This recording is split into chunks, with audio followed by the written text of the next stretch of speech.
السلام علیکم ناظرین، کیا آپ جانتے ہیں کہ رمضان کے روزے رکھنے سے ہمارے جسم پر کیا اثر ہوتا ہے؟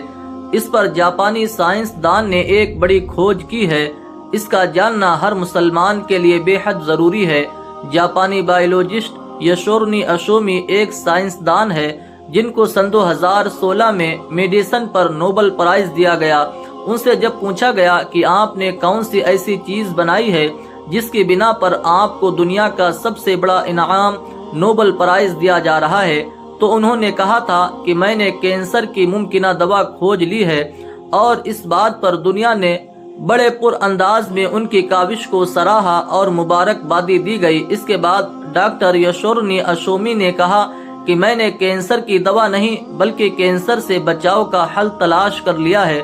تو لوگوں نے ان سے پوچھا کہ بتائیے ایسا کیا کیا جائے کہ کینسر جیسے خطرناک مرض سے بچا جا سکے؟ تو انہوں نے کہا کہ جب ہم بھوکا رہتے ہیں تو ہماری باڈی میں موجود غذائیت ختم ہونے لگتی ہے، جس کی وجہ سے جسم بھوک محسوس کرتا ہے۔ اگر اس بھوک کے دوران جسم تک کھانا نہ پہنچے تو ہمارا جسم بھوک کی شدت کی وجہ سے اپنے اندر موجود ان زہریلے سیلز کو کھانا شروع کر دیتا ہے جو کینسر کا سبب بنتے ہیں۔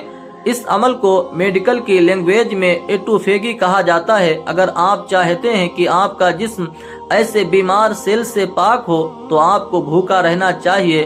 جب ایسے سیلز مرنا شروع کر دیتے ہیں تو کینسر کا پرسنٹیج کم ہو جاتا ہے۔ اس کے بعد جاپانی سائنسدان سے پوچھا گیا کہ انسان کو سال بھر میں کتنے دن بھوکا رہنا چاہیے کہ اس میں کینسر نہ پایا جائے، تو انہوں نے کہا کہ اگر 20 سے 25 دن کم سے کم اور 9 سے 10 گھنٹے بھوکا رہا جائے تو اس کی باڈی ایسے تمام زہریلے سیلز کو کھا جائے گی اور اس میں کینسر نہیں ہوگا۔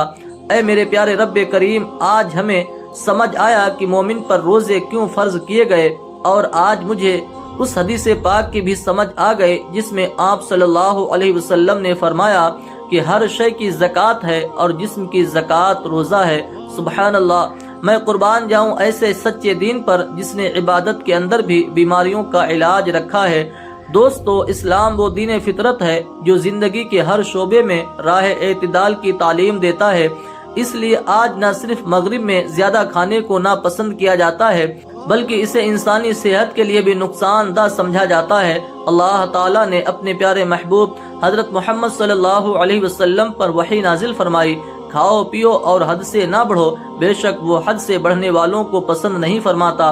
اس کے علاوہ حضرت ابو ہریرہ رضی اللہ تعالی عنہ سے روایت ہے کہ رسول اکرم صلی اللہ علیہ وسلم نے ارشاد فرمایا، کھاؤ پیو اور پہنو اور خیرات کرو بغیر فضول خرچی اور تکبر کیے۔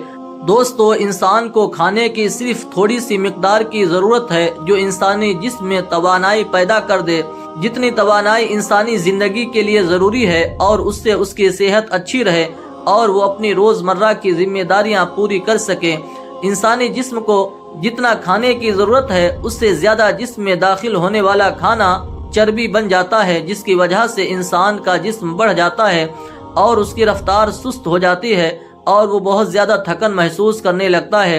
اس کے علاوہ انسانی جسم بہت سے امراض کا شکار بھی ہو جاتا ہے۔ اس لیے اللہ تعالیٰ نے روزے فرض کیے تاکہ 11 مہینوں کے دوران کھانے پینے کی بے احتیاطی کا ازالہ ہو سکے۔ قرآن پاک میں اللہ تعالیٰ نے روزے رکھنے کا حکم ان الفاظ میں بیان فرمایا، اے ایمان والو، تم پر روزے فرض کیے گئے جیسے کہ تم سے پہلوں پر روزے فرض کیے گئے تھے تاکہ تم پرہیزگار بن جاؤ۔ دوستو، قرآن مجید میں بیمار اور مسافر کے لیے روزہ مؤخر کرنے اور جو روزہ نہ رکھ سکے ان کے لیے فدیہ ادا کرنے کا حکم دیا ہے۔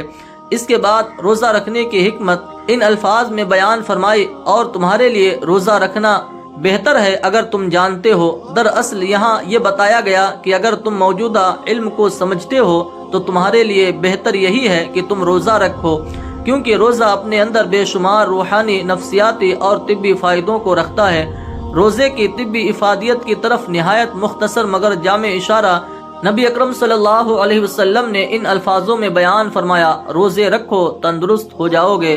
اللہ رب العالمین ہم سب کو اس مہینے میں زیادہ سے زیادہ نیکیاں کرنے اور سارے روزے رکھنے کی توفیق عطا فرمائے۔